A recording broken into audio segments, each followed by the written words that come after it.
Respected deputy chairman साहब, सबसे पहले मैं आपको धन्यवाद देना चाहूँगा कि आपने मुझे अवसर दिया। इसके बाद मैं माननीय वित्त मंत्री जी को बहुत शुक्रिया और धन्यवाद देना चाहूँगा कि जो देश विकासशील हो, जिस देश की अर्थव्यवस्था विकासशील हो, जिसमें मेजॉरिटी में गरीब उसमें रहता हो, पीड़ित उसमें रहता हो, उस देश के लिए मैं समझता हूँ कि बहुत पहले इस तरह के बिल आने जाने चाहिए, कानून का रूप लेते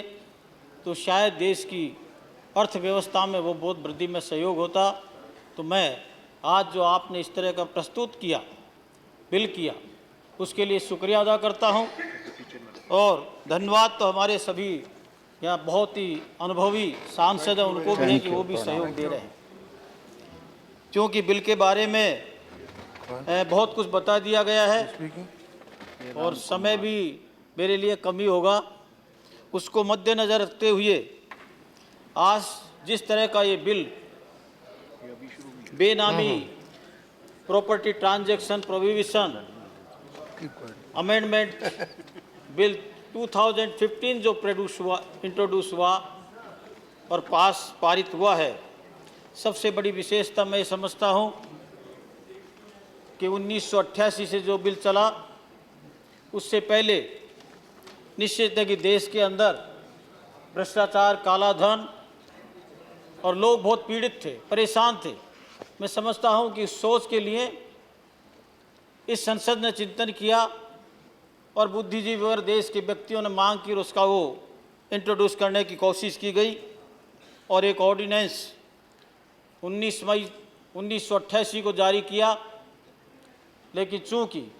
ये कह सकते हैं कि धारणा अच्छी होगी लेकिन उसमें कमियां रही, पूरे देश में उसका विरोध भी हुआ, क्रिटिसिज्म भी हुआ और उसको एक्ट बनाने के लिए प्रयास भी किया और पुनः 2011 के अंदर इंट्रोड्यूस करते हुए और 2012 में स्टैंडिंग कमेटी की रिपोर्ट के आते आते वो बिल नहीं हुआ। आज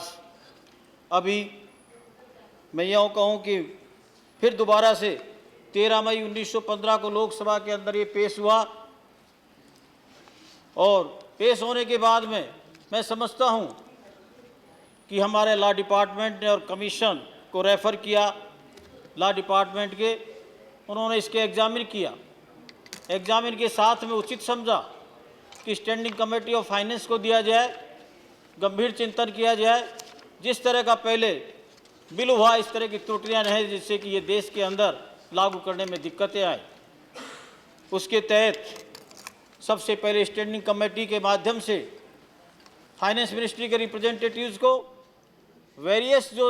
इस तरह के आस्पेक्ट जिनके सेक्टरों में एक्सपर्टाइज था, उन लोगों से मीटिंगें की, जो चार्टर्ड एसोसिएशन है उनके रिप्रेजेंटेटिवों से भी मीटिंग की, हर क्षेत्र के व्यक्ति से, हर क्षेत्र के जो भी संस्थाएं थे, जितना भी उनसे हुआ उसका किया और सभी राजनीतिक पार्टी के सांसदों से इनसे बैठ करके मीटिंग किया गया। इसका रिजल्ट ये रहा कि 29/3/2016 को एक अच्छा ड्राफ्ट ये तैयार हुआ और अभी लोकसभा में होकर के राज्यसभा में आज ये पारित हुआ है। मैं इस बिल में ज़्यादा ये नहीं करके यही कहूँगा कि जिस तरह का ये बिल हुआ है मैंने इसको देखा है और सरसरी निगाह से, क्योंकि उसके जितने भी हर पहलू को उन्होंने देखा है कि पहलू में बिल की डेफिनेशन से लेकर के कौन सी प्रॉपर्टी है जो बेनाम होगी, कौन व्यक्ति बेनामी से कार्य करेगा, ट्रांजैक्शन होगा, कौन उस प्रॉपर्टी का स्वामित्व होगा, कौन नहीं होगा, उसको बड़े डिटेल में इस बिल के अंदर भी दिया गया है। इसी के साथ में पहले के जो हमारे बिलों में एक कमी रह गई थी कि उनके लिए नियम बनाने में बड़ी दिक्कत आ रही थी, नियमावली बनाने के लिए बहुत विस्तृत इसके अंदर दिया गया है। साथ में अगर किसी तरह की आपत्ति आती है, किसी तरह की प्रॉब्लम आती है, उसके लिए न्याय प्रक्रिया को अपनाते हुए जिसमें निष्पक्ष जांच हो और कम से कम जो प्रथम आपका जांच अधिकारी जो प्रशासनिक अधिकारी होगा वो एक कमिश्नर ऑफ इनकम टैक्स या जॉइंट सेक्रेटरी से कम भी नहीं होगा। तो मैं समझता हूं कि इस तरह का अधिकारी अगर इनिशियल स्टेज में होगा, जिसका अनुभव होगा, उनके फाइनेंशियल मैटर से, इस बिल से संबंधित एस्पेक्ट से बिग होगा तो आगे प्रॉब्लम कम आएगी। लेकिन उसके बावजूद भी अगर किसी तरह की दिक्कत आती है तो उसके लिए न्याय के रूप में एक प्राधिकरण का भी गठन किया गया है। प्राधिकरण के गठन के लिए उन सभी चीज़ों को बताया गया है जो कि संभावना है, उनके नियुक्ति से लेकर के उनके पद मुक्ति तक की बातें उसमें आई है। सबसे पहले अंत में यही कहूँगा कि आज जो ये बिल पेश किया गया है, आज मैं समझता हूँ कि इसके बिल को इंट्रोड्यूस करें, जिस समय ये बिल पास हो रहा है, कानून बन रहा है, देश की इकोनॉमी के अंदर जिस तरह का परिवर्तन आया है, आज डिजिटल इंडिया है। मैं समझता हूँ कि रूरल एरिया के अंदर जो गरीब वर्ग है, रियल एस्टेट की जिनकी ज़मीनें, एग्रीकल्चर ज़मीनें, जो मार्जिनल फार्मर है, उनकी ज़मीनों के साथ रियल एस्टेट के आधार पर उनके शोषण होता है। मैं समझता हूँ उनको एक बहुत बड़ा रिलीफ मिलेगा और मैं समझता हूँ करोड़ों करोड़ लोग इससे लाभान्वित होंगे। मैं माननीय आपके माध्यम से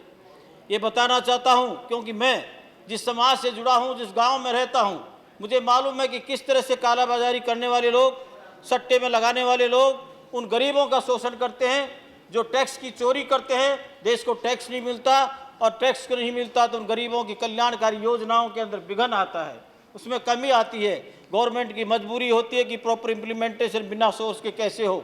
लेकिन मैं समझता हूँ इस तरह के बिल से पूरा ये सदन उसमें सहमत भी है। निश्चित है कि देश के उन करोड़ों लोगों को लाभ मिलेगा और आने वाले समय में देश की इकोनॉमी के लिए बहुत लाभदायक होगा और उन लोगों पर एक पाबंदियां लगेंगी। बहुत बहुत धन्यवाद, आपने मुझे अवसर दिया। Thank you very much Shri Ram Kumar Verma ji, thank you.